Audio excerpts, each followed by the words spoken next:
Joseph न्यून की लिखी हुई पुस्तक अपने हर विचार पर ना करें विश्वास। आपका सोचना ही आपके दुख का कारण और निवारण है। आइए साथ में मिलकर इस पुस्तक को पढ़ते हैं। मैं इसे स्पष्ट करना चाहती हूँ कि ये पुस्तक एकमात्र पुस्तक नहीं जिसमें सत्य का संकेत है। सत्य हर चीज़ और हर व्यक्ति के भीतर निहित है। आपको आकार भौतिक से परे जाकर सत्य आध्यात्मिक का अनुभव करना होगा। इस पुस्तक में दिए गए शब्द सत्य नहीं हैं, वे सत्य की ओर संकेत करते हैं। शब्दों से परे जाकर स्वयं सत्य को देखें। बौद्धिकता से सत्य को नहीं बताया जा सकता, इसका तो सिर्फ अनुभव किया जा सकता है।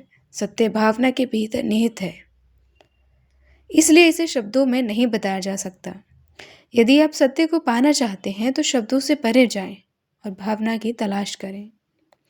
जिन लोगों ने सत्य को खोज लिया है उनमें से कई इस भावना का वर्णन पूर्ण शांति, बिना शर्त के प्रेम और जबरदस्ती खुशी के रूप में करते हैं। लोग कहते हैं कि ये सबसे परिचित अपरिचित भावना होती है। ऐसा महसूस होता है कि जैसे आप आखिरकार घर पहुंच गए हैं। हम उसे नहीं बदल सकते जिसके बारे में हम जागरूक नहीं हैं, और एक बार जब हम जागरूक हो जाते हैं तो हम बदले बिना नहीं रह सकते। चाहे आप जो भी हो, चाहे आप कहीं भी रहते हो, चाहे आपकी पृष्ठभूमि जो भी हो, चाहे आपने जो भी किया हो या ना किया हो, चाहे आपके पास दौलत और औहदा हो या ना हो, चाहे आप मंगली हो या ना हो, आप अपने जीवन में पूर्ण शांति, बिना शर्त का प्रेम, पूर्ण संतुष्टि और भरपूर आनंद पा सकते हैं। मैं वादा करती हूँ कि यह हमेशा सच है और इसका कोई अपवाद नहीं है। हालांकि आपको शुरुआत में ऐसा लगता है कि प्रेम की कोई सीमा नहीं है। आप जो जवाब खोज रहे हैं उसे पाने के लिए आपको एक खुले मस्तिष्क और एक इच्छुक हृदय की ज़रूरत है। और हाँ, इस पुस्तक की सामग्री को समझने के लिए व्यवहारिक परिणाम मिलते हैं जो मेरे कई कोचिंग ग्राहकों को मिले हैं, जिससे उनकी आमदनी 2 से 5 गुना बढ़ी है। उन्होंने अपने व्यवसाय में तेजी से तरक्की की है। उनके संबंध ज़्यादा गहरे और सौहार्दपूर्ण हुए हैं। वे आजीवन लतों से मुक्त हुए हैं। उनकी विनाशकारी आदतें अपने आप गायब हो गई और उनके स्वास्थ्य, स्फूर्ति व ऊर्जा में वृद्धि हुई है। जो इस पुस्तक के भीतर के सिद्धांतों को समझ लेते हैं उनके जीवन में हर दिन ऐसे ही चमत्कार होते हैं। और ये विशाल भंडार की सिर्फ झलक है। इस पुस्तक की बातों को समझने के बाद लोगों का जीवन कितना बेहतर हुआ है और उन्हें कितनी चमत्कारी परिणाम मिले हैं।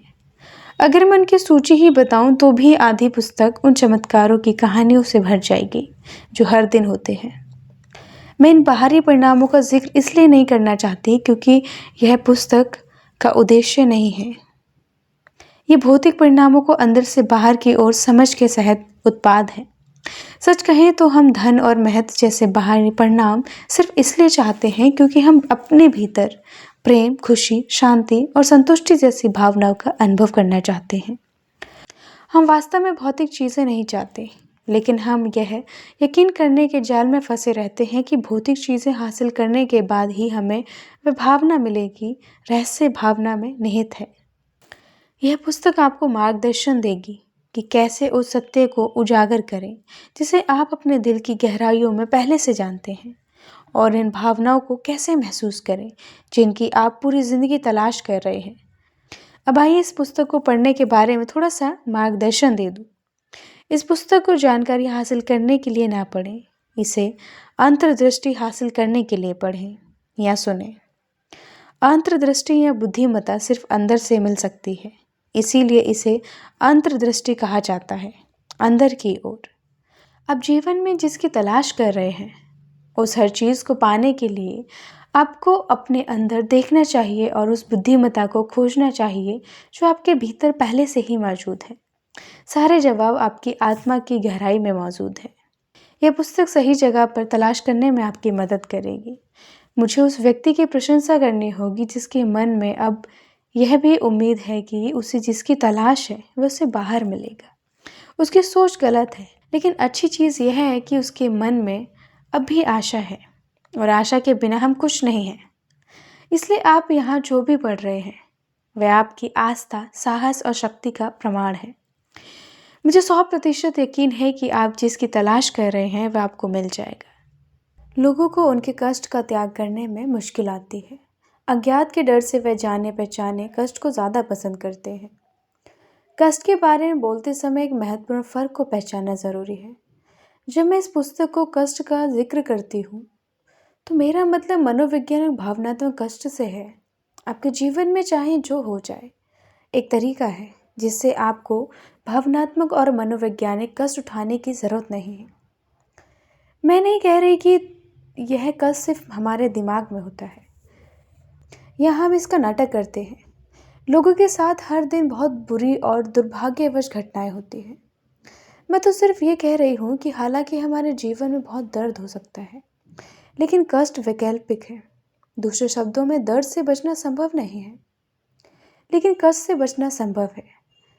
हम अपने जीवन में होने वाली घटनाओं और परिस्थितियों पर कैसे प्रतिक्रिया करें, यह हम पर निर्भर करता है और इसी से तय होता है कि हम कष्ट उठाते हैं या नहीं। बौद्ध कहते हैं कि जब भी हम अपने जीवन में किसी नकारात्मक घटना को अनुभव करते हैं तो 2 तीर उड़कर हमारी तरफ आते हैं। शरीर पर तीर लगने से दर्द होता है, दूसरा भावनात्मक तीर से चोट पहुंचने पर और भी ज़्यादा दर्द होता है। बुद्ध ने इसे इस तरह से स्पष्ट किया था कि जीवन में हम पहले तीर को हमेशा नियंत्रण नहीं कर सकते, लेकिन दूसरा तीर पहले तीर पर हमारी प्रतिक्रिया है, यानी दूसरा तीर वैकल्पिक है। जब मैंने कुछ साल पहले पहली बार बुद्ध का यह कथन सुना तो मैं चकरा गई। हालांकि मैं उनकी बातों का मतलब समझ गई थी, लेकिन मैं ये नहीं समझ पाई कि मैं अपने जीवन में इसे कैसे लागू कर सकती हूँ। अगर किसी को कष्ट उठाने या ना उठाने के बीच स्पष्ट चुनाव करने को कहा जाए तो मुझे नहीं लगता कि सही दिमाग वाला कोई भी व्यक्ति कष्ट को उठाने का विकल्प चुनेगा।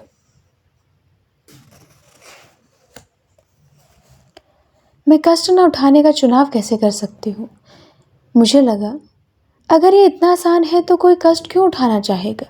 बरसों बाद मुझे समझ में आया कि कष्ट कहाँ से आता है, जिसके बाद मैं इसे इसके स्रोत पर ही रोक सकता था। बरसों बाद मुझे समझ आया कि कष्ट कहाँ से आता है, जिसके बाद मैं इसे इसके स्रोत पर ही रोक सकती थी। आत्म सुधार की अपनी यात्रा में मैं बहुत सी नसीहतों, अध्ययनों और प्रणालियों के संपर्क में आई जिनसे लोगों की समस्याएं दूर हो सकती थी।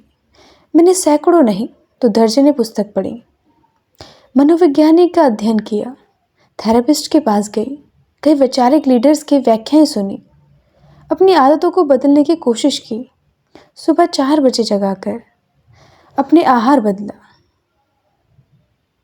ज़्यादा सुनियोजित और अनुशासित बना, अवचेतन मन के अंदर शैडो वर्क किया, व्यक्ति के प्रकार का अध्ययन किया, हर दिन ध्यान किया, आध्यात्मिक रिट्रीट्स में गया, आध्यात्मिक गुरुओं का अनुसरण किया और बहुत से प्राचीन धर्मों पर शोध किया।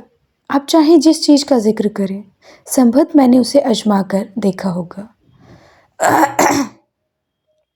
आप चाहे जिस चीज़ का जिक्र करें, संभवत मैंने उसे आजमा कर देखा होगा। मैं जवाब खोजने के लिए उतावली हूँ और उत्कंठित थी, क्योंकि मैं जानना चाहती थी कि अपने खुद के जीवन में कष्ट को कैसे रोकूं और ऐसा करने में दूसरों की भी कैसे मदद करूं। हालांकि इनमें से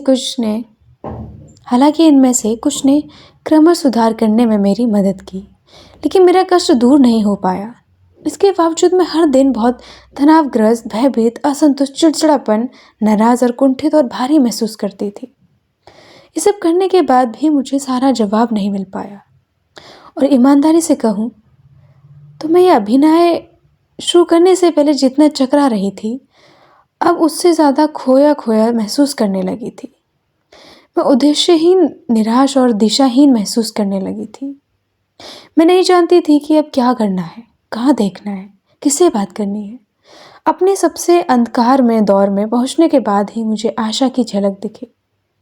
अचानक बरसों की खोज के बाद मैंने अपने पहले मार्गदर्शन में से एक के संपर्क में आई, जिन्होंने मुझे कोच बनना सिखाया। उन्होंने मेरे सामने इस बात का जवाब उजागर किया, मैं अपने कष्ट कैसे कम कर सकती हूँ। जब इस बात को समझना था कि हमारा मन कैसे काम करता है और मानव अनुभव कैसे करता है।